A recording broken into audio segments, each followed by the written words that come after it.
Assalamualaikum warahmatullahi wabarakatuh. Selamat pagi semuanya. Perkenalkan, nama saya Salsabila Aulia Putri dengan NIM 211351160. Di sini saya akan menjelaskan terkait materi graf dari mulai sejarah, pengertian, definisi, dan contoh-contoh graf seperti apa. Baik, kita ke bagian pertama, yaitu sejarah graf. Lahirnya teori graf pertama kali diperkenalkan oleh Leonhard Euler, seorang matematikawan berkebangsaan Swiss, pada tahun 1736 melalui tulisan Euler yang berisi tentang upaya pemecahan masalah jembatan Königsberg yang sangat terkenal di Eropa. Seperti gambar yang tertera di bawah ini menunjukkan ada 7 jembatan yang menghubungkan daratan yang dibelah oleh sungai tersebut. Yang perlu kita ketahui, apa sih masalah jembatan Königsberg ini?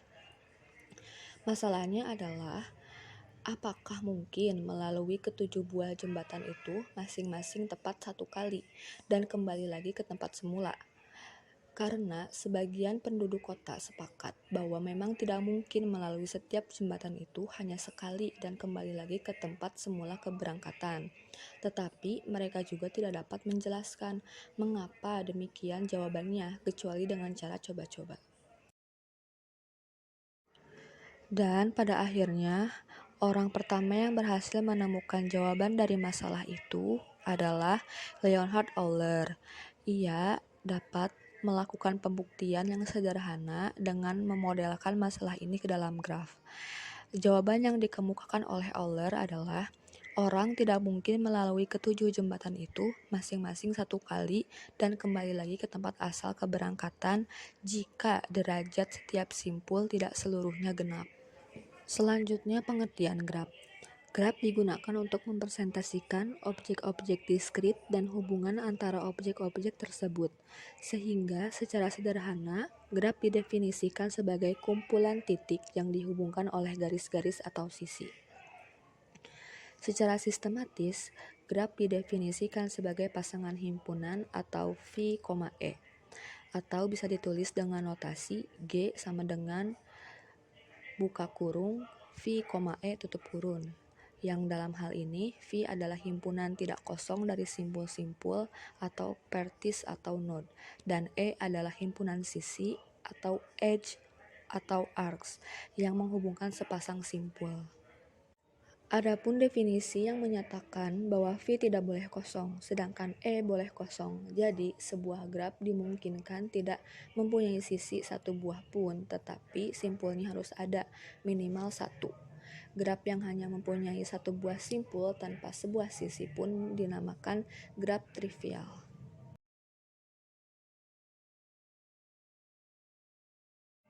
Berikut adalah contoh gambar graf V, E.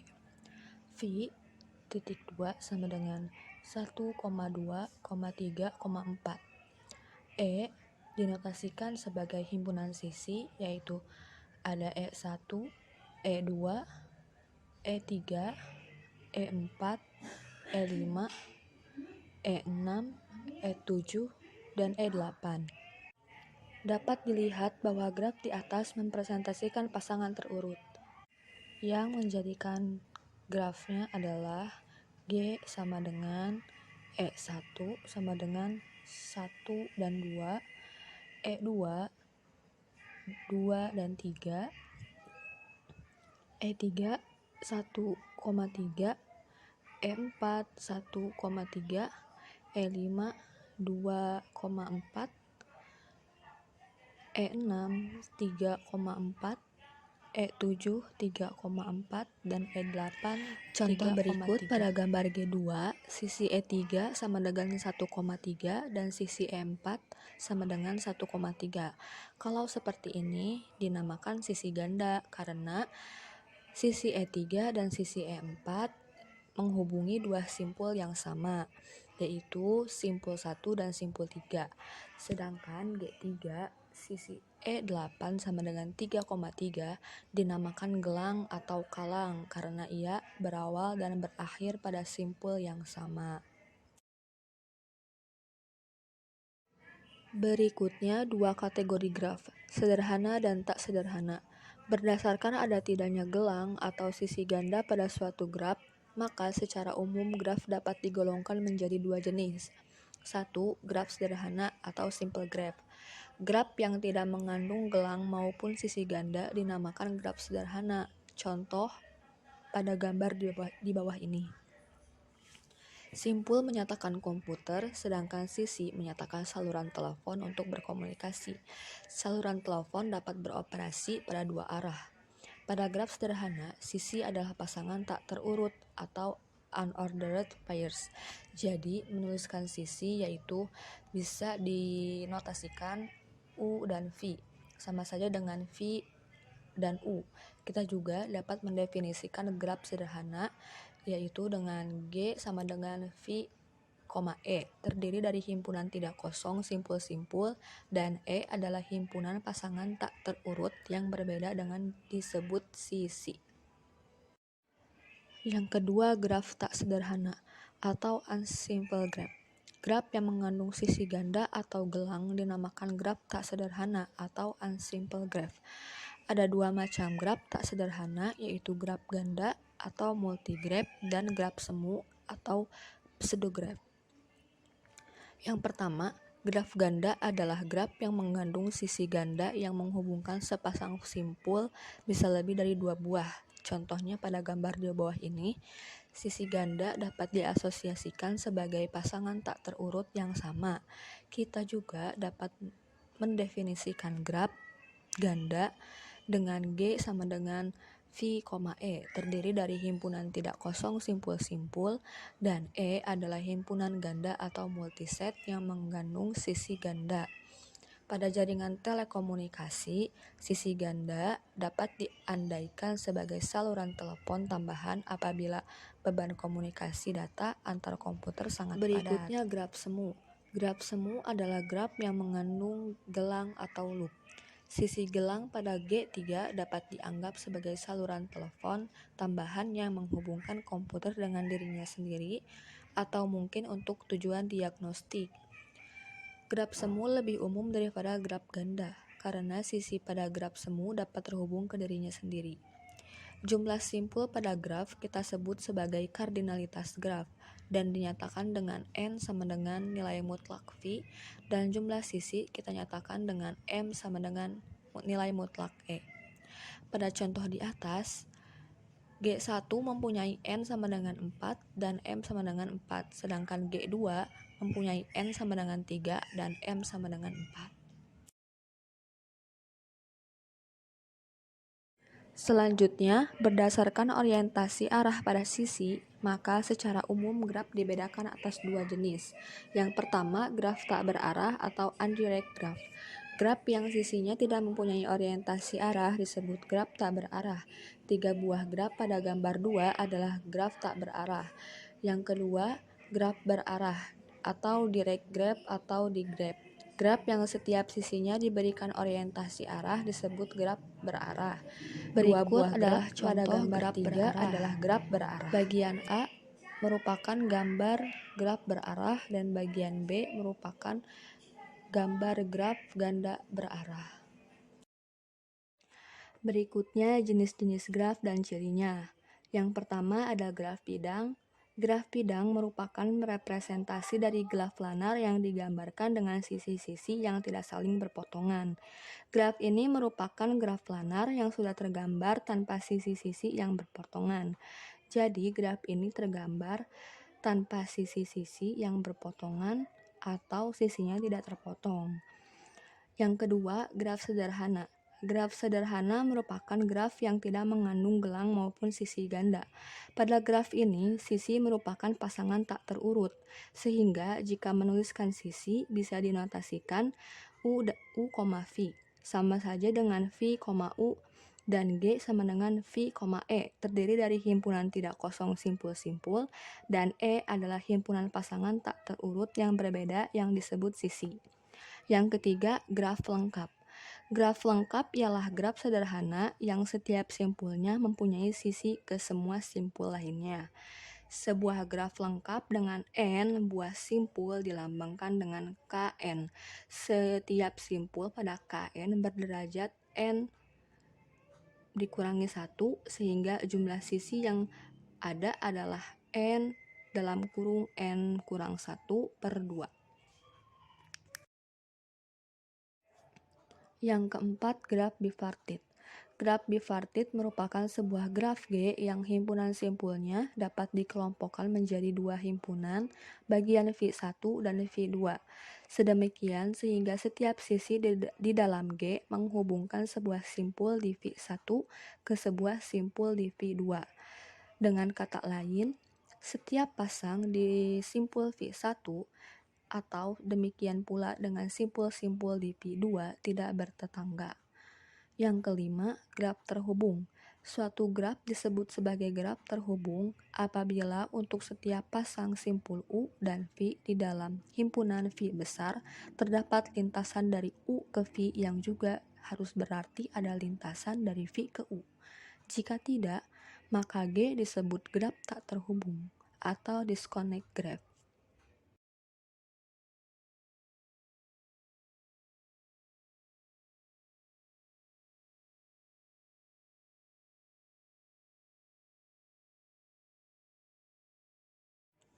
Berikutnya terminologi graf.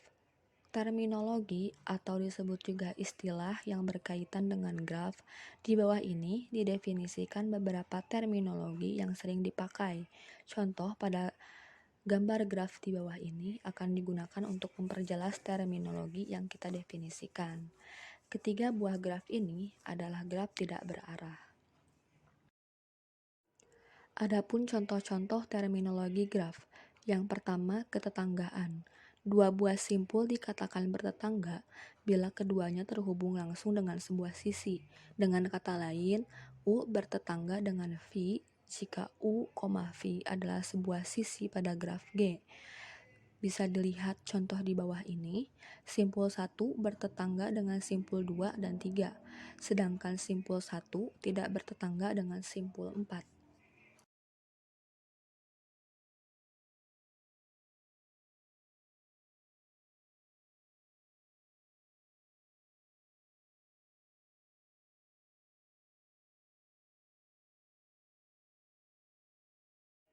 Yang kedua, bersisian. Untuk sembarang sisi, E sama dengan U, V. Sisi E dikatakan bersisian dengan simpul U dan simpul P. Contoh di bawah ini, sisi 2 dan 3 bersisian dengan simpul 2 dan simpul 3. Sisi 2 dan 4 bersisian dengan simpul 2 dan simpul 4. Tetapi sisi 1 dan 2 tidak bersisian dengan simpul 4. Yang ketiga, simpul terpencil. Simpul terpencil ialah simpul yang tidak mempunyai sisi yang bersisian dengannya, atau dapat juga dinyatakan bahwa simpul terpencil adalah simpul yang tidak satupun bertetangga dengan simpul-simpul lainnya. Contohnya, pada gambar di bawah ini, pada garis yang menunjukkan titik 4 dan titik 5. Yang keempat, graf kosong. Graf yang himpunan sisinya merupakan himpunan kosong disebut sebagai graf kosong dan ditulis sebagai N, yang dalam hal ini N kecil adalah jumlah simpul. Contoh gambar graf kosong ada pada di bawah ini. Graf kosong tidak memiliki garis atau sisi dan hanya memiliki titik simpul saja.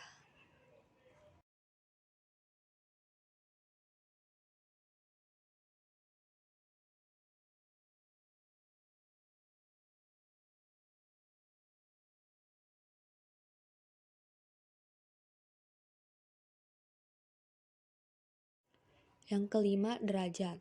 Derajat suatu simpul pada graf tak berarah adalah jumlah sisi yang bersisian dengan simpul tersebut. Dinotasikan dengan D dalam kurung V menyatakan derajat simpul V. Contohnya pada gambar di bawah ini, D1 sama dengan D4 sama dengan 2. D2 sama dengan D3 sama dengan 3. Simpul terpencil adalah simpul dengan D dalam kurung V sama dengan 0, karena tidak ada satupun sisi yang bersisian dengan simpul tersebut. 6. Lintasan. Lintasan yang panjangnya N dari simpul awal VO ke simpul tujuan Vn di dalam graf adalah barisan berselang-seling simpul-simpul dan sisi-sisi yang berbentuk VO, E1, V1, E2, V2, dan seterusnya. Vn dikurangi 1 sedemikian sehingga E1 sama dengan VO, E2 sama dengan V1, V2, dan seterusnya. En sama dengan Vn dikurangi 1, Vn adalah sisi-sisi dari graf G. Yang ketujuh, siklus. Lintasan yang berawal dan berakhir pada simpul yang sama disebut sirkuit atau siklus. Pada gambar di samping adalah sebuah sirkuit. Panjang sirkuit adalah jumlah sisi di dalam sirkuit tersebut. Sirkuit 1, 2, 3, dan 1 pada gambar memiliki panjang 3. Sebuah sirkuit dikatakan sirkuit sederhana atau simple sirkuit jika setiap sisi yang dilalui berbeda.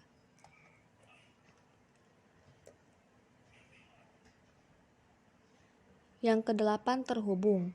Graf tak berarah G disebut graf terhubung atau connect graph. Jika untuk setiap pasang simpul U dan V di dalam himpunan V besar terdapat lintasan dari U ke V, yang juga harus berarti ada lintasan dari U ke V. Jika tidak, maka G disebut graf tak berhubung atau disconnect graph. Seperti gambar di bawah, ada gambar graf tak terhubung dan graf terhubung. Yang kesembilan, F-graph, subgraph, dan komplement F-graph. Misalkan, G sama dengan V, E adalah sebuah graf, G1 sama dengan V1, E1 adalah F-graph atau subgraph. Komplement dari F-graph G1 terhadap graf G adalah graf G2 sama dengan V2, E2. Sedemikian sehingga E2 sama dengan E dikurangi E1 dan V2 adalah himpunan simpul yang anggota-anggota E2 bersisian dengannya. Contohnya pada gambar di bawah ini. Pada gambar di atas, A merupakan graf G1, B sebuah F-graph dari G1, dan C komplement dari F-graph yang bersesuaian. 10 F-graph merentang. F-graph G1 sama dengan V1, E1 dari G sama dengan V, E. Dikatakan F-graph merentang jika V1 sama dengan V, yaitu G1 mengandung semua simpul dari G. Contohnya pada gambar di bawah ini, gambar A menunjukkan graf G, gambar B menunjukkan F-graph merentang G, dan gambar C menunjukkan bukan F-graph merentang G. 11. Cut-set. Cut-set dari graf terhubung G adalah himpunan sisi yang bila dibuang dari G menyebabkan G tidak terhubung. Jadi, cut-set selalu menghasilkan dua buah komponen terhubung. Nama lain untuk cut-set adalah jembatan atau bridge. Jembatan adalah himpunan sisi yang apabila dibuang dari graf menyebabkan graf tersebut tidak terhubung atau menjadi dua buah komponen terhubung. Yang harus diingat, di dalam cut-set tidak boleh mengandung himpunan bagian yang juga cut-set, sehingga cut-set yang dimaksud adalah fundamental cut-set. Contoh gambar cut-set tertera di bawah ini. 12. Graf berbobot. Graf berbobot adalah graf yang setiap sisinya diberi sebuah harga atau bobot. Bobot pada setiap sisi dapat berbeda-beda, tergantung pada masalah yang dimodalkan dengan graf. Bobot dapat menyatakan jarak antara dua buah kota, biaya perjalanan antara dua buah kota, waktu tempuh pesan dari sebuah simpul komunikasi ke simpul komunikasi lain, atau dalam jaringan komputer, ongkos produksi, dan sebagainya. Terakhir mungkin di sini ada contoh terapan graf. Yang pertama ada rangkaian listrik, bisa dilihat pada gambarnya. Listrik A dan listrik B. Yang kedua isomer senyawa karbon. Contohnya ada pada metana atau CH4, etana C2H6, propana C3H3. Di setiap sisinya terdapat komponen-komponen. Adapun peta konsep graf yang meliputi sejarah graf, pengertian graf, dua kategori graf, jenis graf dan cirinya, terminologi graf, dan contoh terapan graf, yang tentunya sudah saya jelaskan pada materi di atas. Kiranya itu saja yang dapat saya sampaikan pada presentasi materi ini. Semoga teman-teman semua paham apa yang sudah saya jelaskan. Kurang lebihnya mohon dimaafkan. Wassalamualaikum warahmatullahi wabarakatuh.